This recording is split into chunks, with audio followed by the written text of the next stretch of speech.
আমার যখন ডিম খাইতে ইচ্ছা করে তখন আমি এভাবে ডিমটা ভাজ্যা খাই। তো এখানে আমি 2টা ডিম নিয়ে নিছি। এখন আমি এই জায়গায় পেঁয়াজ দিয়ে দিলাম, মরিচ দিয়ে দিলাম, আর ধনিয়া পাতা দিয়ে দেব। আমি সব একসাথে কাটতে রাখছি, তো যার কারণে এরকম দেখা যেতেছে। এখন আমি এখানে লবণ দিয়ে দিলাম, সুন্দরভাবে এটাকে মাইখা নিমু। তারপরে এই যে আমার এই যে ডিমটা ভাঙছি আর কি, ডিমটা ভাঙার ভিডিওটা আমি করতে পারি নাই, কারণ এক হাতে আমার ক্যামেরা ছিল। এখন আমি একটা পাত্রে তেল দিয়ে দিলাম যাতে ডিমটা আমি ভাজতে পারি।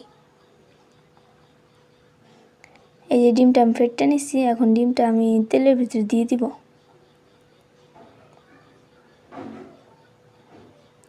ডিমটা এখন আমি চারপাশে ছড়ায় নিব।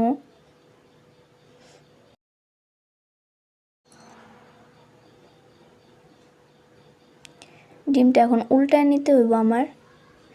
যখন একটু নিচ দিয়ে লাল লাল হয়ে যাব, লাল লাল এরকম একটা কালার আসবো, তখনই আমি ডিমটা উল্টায় নিব।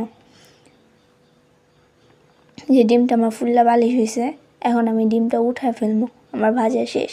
এখন আমি এখানে আরেকটা ডিম ভাজবো। একইভাবে সেমভাবে আমরা এখানে আরেকটা ডিম ভাজবো। আগের মতোই ছড়ায় নিব।